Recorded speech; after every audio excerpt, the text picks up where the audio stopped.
کی اختراع کرد مدرسه صبح باشه؟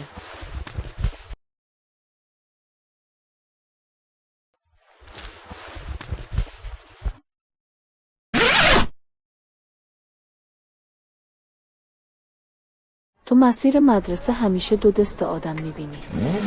اونایی که انگار سگ دنبالشون کرده. اونایی که از زندگی فرار میکنن.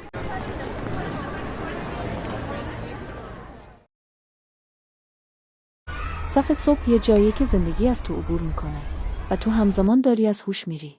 بچه‌ها این فرمول رو اگر بلد نباشید زندگیتون تباه میشه.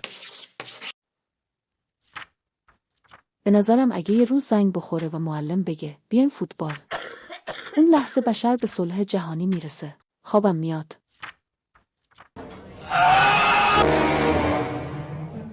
گوه خوردم.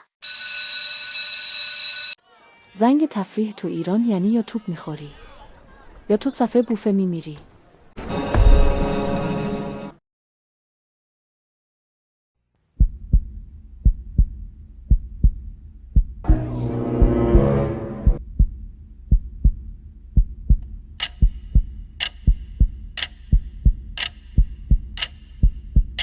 تو امتحان همیشه یک نفر هست که اولین نفر بلند میشه میره و اون آدم قهرمان من نیست.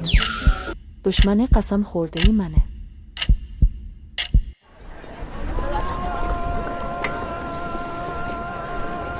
تنها چیزی که تو برگشت مدرسه همراهمه خستگیه و گاهی یه گربه که وضعیتش از من بهتره.